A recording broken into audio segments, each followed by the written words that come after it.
नमस्कार। आज का हमारा पहला करंट अफेयर है महामारी रोग अधिनियम सन 1897। देखिए, ये जो कोरोना से पेंडेमिक जो महामारी फैली हुई है पूरे के पूरे विश्व में, इससे संबंधित हमारे पास अंग्रेजों के समय का एक नियम है। भाई महामारी विश्व में आज पहली बार नहीं आई है, कई बार ऐसा विश्व में देखा गया है कि बहुत सारी महामारियां आई है और यही अंग्रेजों के समय पर भी एक महामारी आई थी, जहां से हम इसके बैकग्राउंड से शुरुआत करते हैं।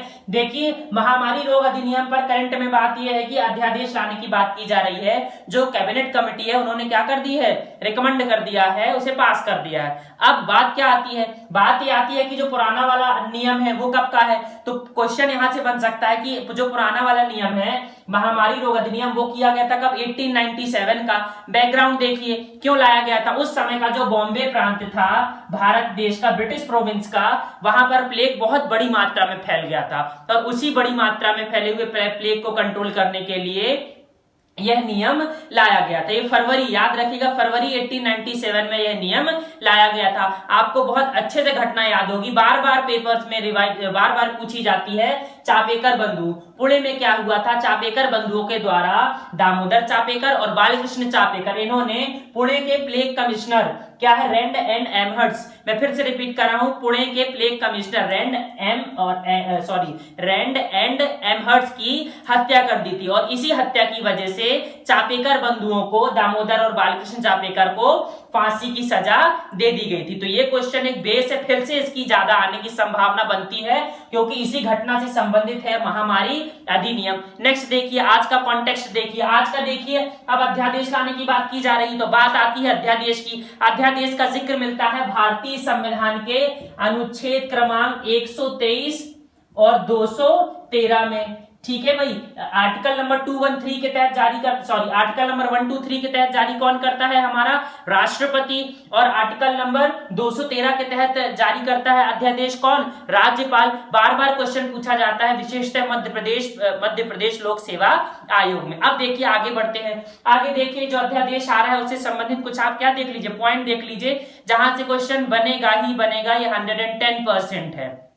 आगे देखिए, मध्य प्रदेश के बच्चे ज्यादा इसलिए ध्यान दें क्योंकि मध्य प्रदेश लोक सेवा आयोग के द्वारा प्री के पेपर में 2020 का जो सिलेबस है उसमें संशोधन कर दिया गया है। संशोधन के तहत जो 3 एक्ट पूछे जाते थे, SC/ST act, civil rights act और ह्यूमन राइट्स एक्ट, इन तीनों को हटा दिया गया है। इसीलिए ये प्रबल संभावना बनती है कि किसी नए एक्ट का जिक्र प्रश्न पत्र में होना चाहिए और ये प्रश्न पत्र में पूछा जाना चाहिए। तो यहां से क्वेश्चन आने की बहुत बड़ी संभावना है, इसलिए आप अच्छे से याद कर लीजिए। चलिए हम एक एक करके देखते हैं। सबसे पहले तो अध्यादेश में कहा गया है कि इसे हम क्या बनाएंगे भाई, संज्ञेय और गैर जमानती बनाएंगे। संज्ञेय का तात्पर्य यह रहता है कि कोर्ट ऑटोमेटिक संज्ञान ले सकता है, मतलब कोई फरियादी जाए किसी प्रकार की कोई समस्या लेकर, यह जरूरी नहीं है। तो एक तो संज्ञेय बना दिया जाएगा, दूसरी बात गैर जमानती बना दिया जाएगा कि अगर आपने कोई जुर्म किया है तो हम आपको जमानत नहीं देंगे कि आप बाद में फिर बाहर निकल कर क्या करें, किसी को प्रभावित करने की कोशिश करें, तो ये कर दिया जाएगा। नेक्स्ट देखिए, अगर आप किसी भी प्रकार की कोई हिंसा करते हैं तो 3 माह से लेकर 5 साल तक की सजा दी जाएगी, साथ ही साथ 50,000 से लेकर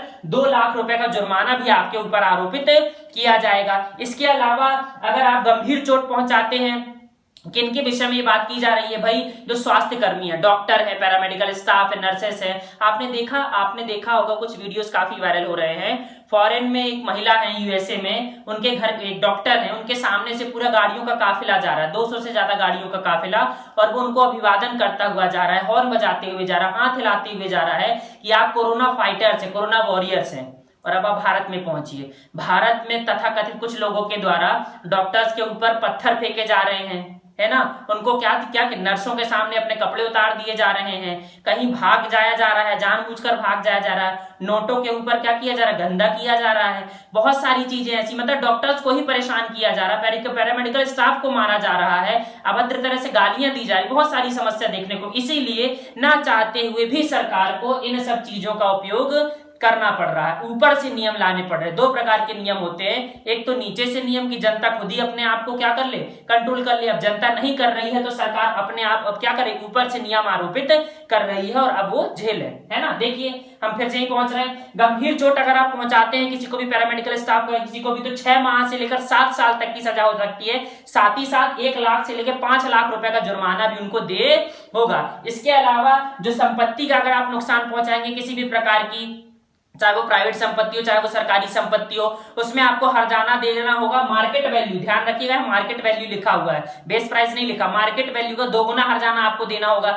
एवं इसकी जो जांच है वो इंस्पेक्टर रैंक, जो 3 स्टार रहता है डीएसपी के रैंक के नीचे वाला, है ना, जो इंस्पेक्टर रैंक का अधिकारी करेगा 30 दिन के अंदर अंदर अपनी जांच कर लेगा। 1 साल में ये मामला क्लोज हो जाना चाहिए। और अगर नहीं, और अगर उसको इस डेट को आगे बढ़ाना होगा 1 साल की, तो उसके लिए क्या करना पड़ेगा, जज से अनुमति, न्यायाधीश से अनुमति लेनी पड़ेगी। तो ये था हमारा क्या, महामारी रोग अधिनियम 1897 और उससे संबंधित जो होने वाला है क्या, अध्यादेश आने वाला, उसमें बहुत बारीकी से। नेक्स्ट देखिए, इसी से संबंधित एक और मैं आपको प्रश्न बताना चाहूंगा।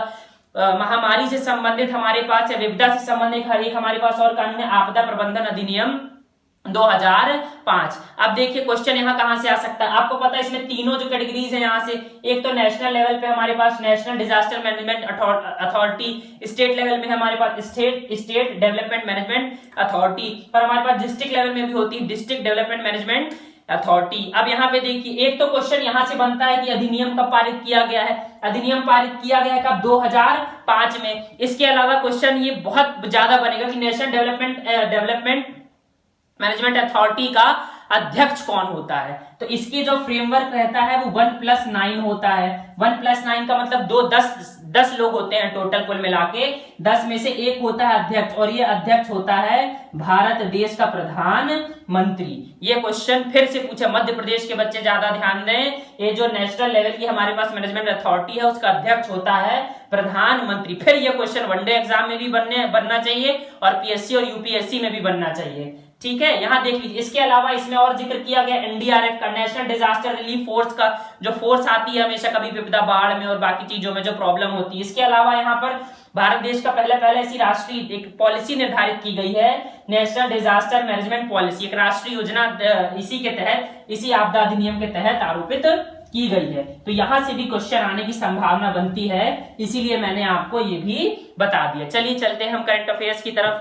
नेक्स्ट देखिए, फेसबुक ने रिलायंस की 9.90% हिस्सेदारी खरीद ली है, और ये खरीदी है $5.7 बिलियन में। तो देखिए फेसबुक अब अपना धीरे धीरे क्या करता जा रहा है, प्रभुत्व बढ़ाता जा रहा है। फेसबुक के मालिक आपको पता ही है मार्क जकरबर्ग, और रिलायंस से आप संबंधित आपको पता है एशिया के सबसे अमीर व्यक्ति वो है अनिल धीरूभाई अंबानी, ठीक है। फेसबुक व्हाट्सएप को भी खरीद चुका है, और व्हाट्सएप के बारे में आपको पता होना चाहिए 40 करोड़ से ज्यादा लोग भारत देश में व्हाट्सएप यूज करते हैं। और रिलायंस जियो के बारे में भी आपको पता होना चाहिए, भारत देश की सबसे बड़ी टेलीकॉम कंपनी है। तो एक बड़ा अधिग्रहण है, क्वेश्चन आने की संभावना बनती है। नेक्स्ट देखिए BRO, border road organisation. Border road organisation ने क्या किया है, पंजाब में स्थित एक कासोवाल इनक्लेव है, वहां पर एक पुल था, पंटून पुल था व्यास नदी पर, वो बार बार क्या होता था, हर साल टूट जाता था। तो जो कनेक्टिविटी है रोड से, जो उपजाऊ जमीन है वहां से, उससे हम कट जाते थे। तो वहां पर परमानेंट एक 484 मीटर का ब्रिज इन्होंने बना दिया है बॉर्डर रोड ऑर्गेनाइजेशन के द्वारा कासोवाल एनक्लेव में, ठीक है। महत्वपूर्ण है बॉर्डर रोड ऑर्गेनाइजेशन। इसके जो डीजी हैं वो है लेफ्टिनेंट जनरल हरपाल सिंह, पंजाब के मुख्यमंत्री आपको पता है कैप्टन अमरिंदर सिंह, और जो यहाँ के गवर्नर है वो है बीपी सिंह बदनौर, ठीक है। नेक्स्ट चलते हैं। नेक्स्ट देखिए टाटा की एक बैंकिंग प्लेटफॉर्म है ना, इंटरनेशनल बैंकिंग प्लेटफॉर्म है टाटा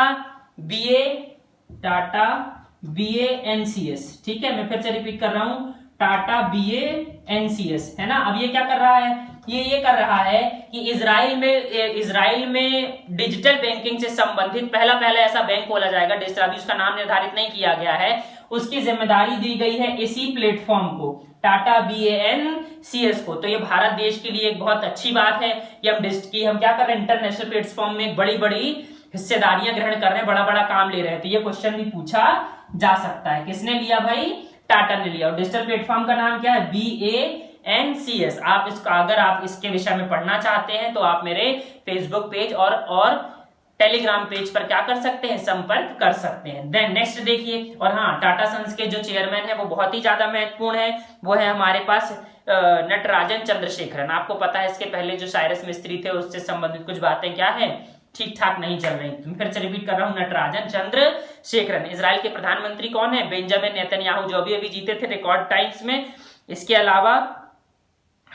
अलावा चलिए अब आगे बढ़ते हैं ना, समय काफी हो रहा है। नेक्स्ट देखिए MHRD, ठीक है, मानव संसाधन विकास मंत्रालय। मानव संसाधन विकास मंत्रालय ने एक और चीज चालू की है, एक ई लर्निंग प्लेटफॉर्म स्टार्ट किया, इसका नाम है विद्यादान 2.0। मैं यहाँ पे लिख देता हूं, विद्यादान 2.0 है ना। ये MHRD मिनिस्टर जो हमारे निशंक हैं, रमेश पोखरियाल निशंक, उनके द्वारा ये फिर से शुरू किया गया है दीक्षा ऐप के माध्यम से, जो इनका ऑलरेडी चलता है MHRD मिनिस्ट्री का। दीक्षा ऐप के माध्यम से आप इसे क्या कर सकते हैं, लॉग इन कर सकते हैं। इसके अलावा आपको याद होगा MHRD मिनिस्ट्री ने क्या किया था, भारत पढ़े ऑनलाइन अभियान की भी शुरुआत कुछ दिन पहले ही की थी। हम चलते हैं नेक्स्ट करंट अफेयर की तरफ। नेक्स्ट देखिए, कर्नाटका सरकार ने एक ऐप लॉन्च किया है, आपथा मित्रा ऐप, ठीक है, मैं लिख देता हूं, आपथा मित्रा ऐप, ठीक है, आपथा मित्रा ऐप। एक तो ये हो गया। इसके अलावा आपको याद होगा कर्नाटका की सरकार ने कोरोना वॉच ऐप भी लॉन्च किया था। तो 2 ऐप हो चुके हैं कर्नाटका सरकार की तरफ से। इसके अलावा देखिए राजस्थान की सरकार ने भी एक लॉन्च किया है जिसका नाम है आयु एवं सेहत साथी ऐप। मैं फिर से रिपीट कर रहा हूं, आयु एवं सेहत साथी ऐप। आपको याद होगा कुछ दिन पहले ही राजस्थान की सरकार ने लॉन्च किया था राजकॉप सिटीजन ऐप, ठीक है। इसके अलावा भारत सरकार के आपको याद होंगे जो सबसे महत्वपूर्ण ऐप है वो है आरोग्य सेतु ऐप। इसके अलावा आपको याद होगा iGOT है ना, भारत सरकार ने ई लर्निंग का एक प्लेटफॉर्म जारी किया था।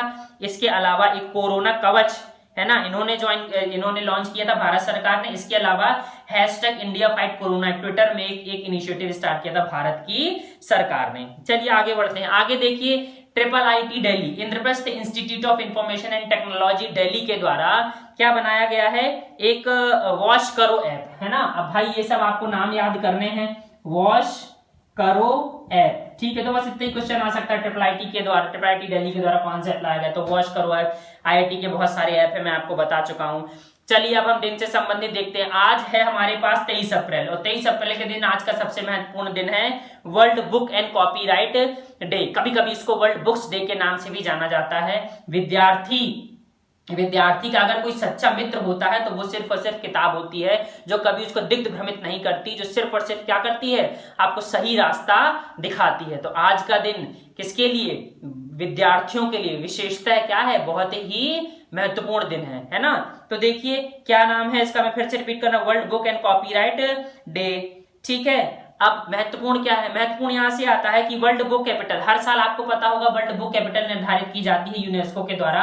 इस साल की जो वर्ल्ड बुक कैपिटल है वो है कुआलालंपुर, मलेशिया की राजधानी, ठीक है। इसके अलावा आज के दिन ही ब्रिटिश इंग्लिश डे मनाया जाता है, ठीक है, या इंग्लिश लैंग्वेज डे मनाया जाता है। यूएनओ में जो 6 भाषाएं हैं सभी के लिए एक एक दिन निर्धारित किए गए, उसी से संबंधित एक दिन आता है। बहुत महत्वपूर्ण नहीं, क्वेश्चन नहीं पूछा जाएगा, क्वेश्चन पूछा जाएगा आपका किससे संबंधित, बुक डे से संबंधित। और ये क्वेश्चन ज्यादा आता है कि क्या है वर्ल्ड बुक कैपिटल कौन सी है इस साल की, वो है कुआलालंपुर। इसके अलावा देखिए पीवी सिंधु को बनाया गया है बैडमिंटन वर्ल्ड फेडरेशन के एक कैंपेन चलता है आई एम बैडमिंटन। जो अच्छे खिलाड़ी होते हैं, जो किसी प्रकार का ड्रग्स नहीं लेते, जिनका चरित्र अच्छा होता है, तो उनको एक एम्बेसडर के रूप में ग्रुप बनाया गया है उनका आई एम बैडमिंटन के नाम से, वर्ल्ड बैडमिंटन फेडरेशन के द्वारा। उसमें पीवी सिंधु को भी शामिल किया गया है, तो ये भी आप याद रखिएगा। इसके अलावा रोहित शर्मा को आपको पता होगा क्रिकेट किंगडम है ना, इसका भी क्या बनाया गया था, ब्रांड एम्बेसडर बनाया गया था। ये दुबई की एक कंपनी थी, ठीक है। नेक्स्ट देखिए, नेक्स्ट हमारे पास नियुक्ति है IMMA international motorcycle manufacturing association में, फिर से रिपीट कर रहा हूं, इंटरनेशनल मोटरसाइकिल मैन्युफैक्चरिंग एसोसिएशन। इसके जो अध्यक्ष हैं वो बनाए गए हैं बजाज ऑटो के निदेशक राकेश शर्मा। मैं फिर से रिपीट कर रहा हूं, बजाज ऑटो के निदेशक राकेश शर्मा, ठीक है। अब हम आज करंट अफेयर्स को क्या करते हैं, समाप्त करते हैं। अगर आपको वीडियोस पसंद है तो प्लीज लाइक करें, शेयर करें, सब्सक्राइब करें और बेल आइकन को क्लिक करें। धन्यवाद।